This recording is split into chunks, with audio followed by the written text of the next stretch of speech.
You've probably seen one of those machines that measures heart rates, right? They are almost always shown in TV and movies when someone is in a hospital, especially when a person dies and you hear that flatline sound effect.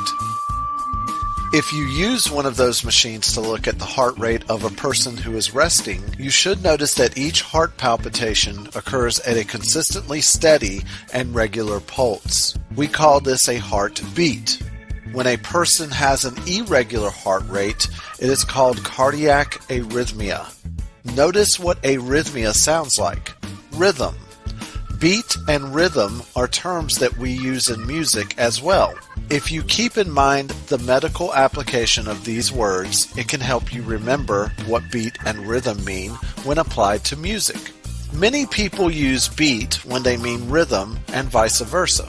Let's set the record straight on what they mean and when to use them when describing music. A beat is a steady and regular pulse we hear in music. Just like a normal heartbeat should be regular, the beat in music always is equally spaced and usually doesn't change. Rhythm is the actual flow of music through time. Just as cardiac arrhythmia is irregular, rhythm doesn't have to be equally spaced. Rhythm usually is built upon the beat, which is why you often see drummers or conductors counting off the beat before the music begins. To illustrate how beat and rhythm are different but related, listen to how I say this sentence. I don't care if you go to the store. I will say it again, but this time count the number of beats you hear. I don't care if you go to the store. Let's take the same 9 beats, but use a different sentence. Jackie doesn't like it when you go to the store. Did you notice how some of the beats had more syllables in them than others? That produced a rhythm based on the 9 beats that we established. Take the same sentence and cram it into just 5 beats and you get Jackie doesn't like it when you go to the store. The actual flow of the words is the rhythm, whereas the underlying pulse is the beat.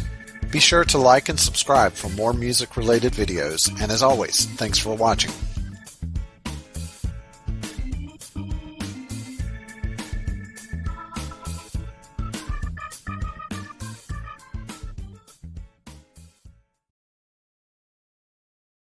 Hello, today we're going to be talking about dynamics, which are degrees of loudness and softness in music.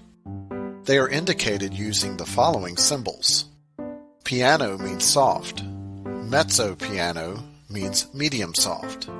Mezzo forte means medium loud. Forte means loud. And then you have pianissimo and fortissimo. As musical instruments became more precise and sophisticated, and orchestras grew, composers began to use more extreme dynamics. These include symbols such as these. The majority of music, though, uses the basic dynamic symbols seen in the previous slide. A crescendo is when music gradually gets louder. It can be written with this abbreviation or this symbol. A decrescendo is when music gradually gets softer. It can be written with these abbreviations or this symbol. Be sure to like and subscribe for more videos about music, and as always, thanks for watching.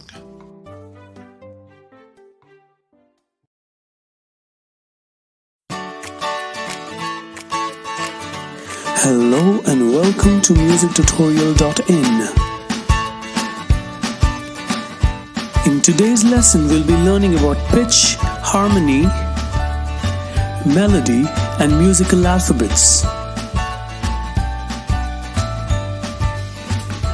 A pitch is any sound that you hear, either high, low, or somewhere in between.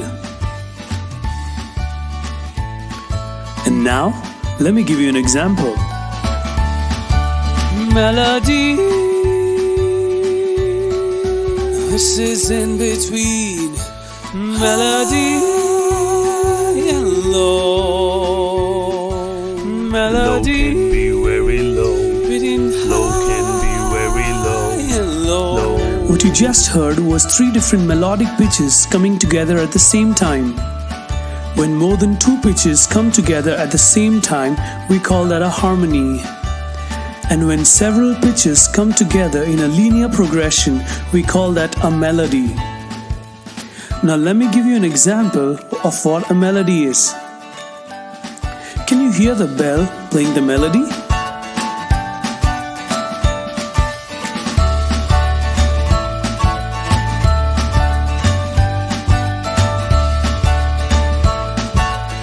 Okay, now that we have learned about melody, harmony and pitch, let's move on and understand a little more about the pitch.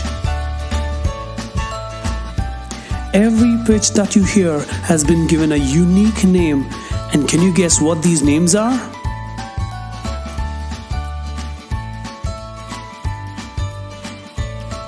And you are right. We are talking about the musical alphabets, and they are A, B, C, D, E, F, and G. And after G, what do you think comes in? The whole sequence of these musical notes repeat. Okay, that's all for today. Thank you so much for watching this tutorial. And as usual, I want you guys to download the exercise and work on it. And until then, see you. Bye.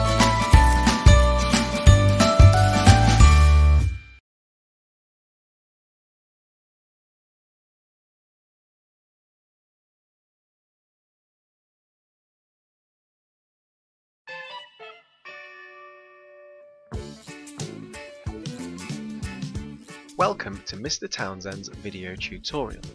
Today we will be learning about the musical element of texture.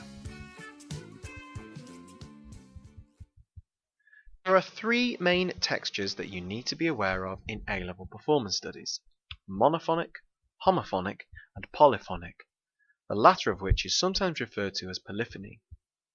All 3 musical textures will need to be used in your compositions and referred to in any written commentaries. A monophonic texture describes music that uses only one melody at any one time. It usually includes a single melodic line with no accompaniment. Have a listen to this example of a monophonic texture. Note that it is just a single melody. We are gonna go away on a lovely jolly holiday. A homophonic texture describes music with multiple melodies performed at the same time.